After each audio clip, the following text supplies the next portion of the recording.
সকাল সকাল উঠে একটু ঝং করছি, কেন জানো গ্রিন পরেছি আর আজকে আম মাখা করবো। তো অবশ্যই এটা দেখতে থাকো আর খুব সুন্দর সুন্দর জিনিসও দেখাবো। তো যাই হোক, আমি জ্বালা থেকে দেখছিলাম এটা কি আম গাছ।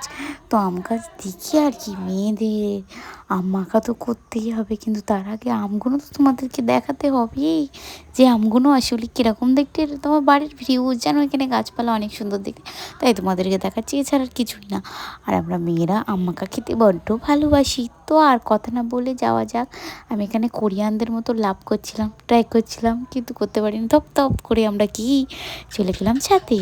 ছাদে যাওয়ার পরে দেখলাম যে অনেক সুন্দর ভিউ। ছাদে যাওয়ার পরে এটা এরকম আছে, এর কারণটা হলো এখানে আমাদের সিমুই মেলে দেওয়া হয়, সেই কারণে এই বাসগুলো এরকম।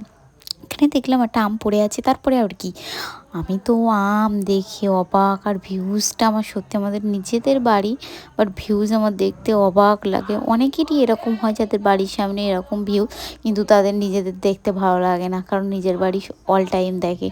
বাট তারপরে আমার ভালো লাগে কেন জানি না। আর এখান থেকে পড়ে গেলে তুমি একবার দেখবে কত গাড্ডা, মরেই যাবে। তারপরেও আবার কি, একটা বাঁকা নিলাম আর আম পাড়তে গেলাম, আর ওখান থেকে ওখানে নাম মেরে আমি আমগুলো দেখাচ্ছি তোমাদেরকে। তারপরে আবার কি, আম পাড়া তো স্টার্ট করব, কিন্তু তার আগে পারবো কী করে সেটা ভাবছি, আর ফোনটা রাখবো কী করে সেটাও তো ভাবছি। ফোন রেখে তো আম পাড়াই অসম্ভব, কিন্তু আমরা বাঙালি ভাই, আমরা সব কিছুই করতে পারি। আমরা গাছে উঠতে পারি, আমও পাড়তে পারি। তো ওখানে ডেফিনেটলি একটা কিছুতে রাখলাম, মানে একটা বাঁশ মাছ দিয়ে ঠেকো দিলাম। ঠেকে দেওয়ার পরে আবার কি, আমটা একদম চড়মড় করে পেরে নিয়েছিলাম।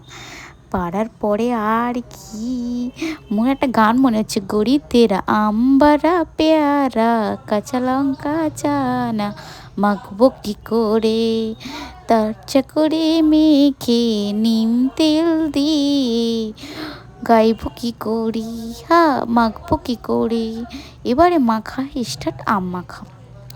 গান তো অনেক হলো, তারপর আম মাখতে তো হবে ভাই। তারপর আবার কি, আম মাখা একটা করে দিচ্ছি লবণ, বিট নুন আর মরিচ অ্যান্ড গুঁড়ো ঝাল, এইগুলো দিয়ে আজকে আম মাখবো। আর আমটা সেই লেভেলের খেতে হয়েছিল। তোমরা চাইলে কাঁচা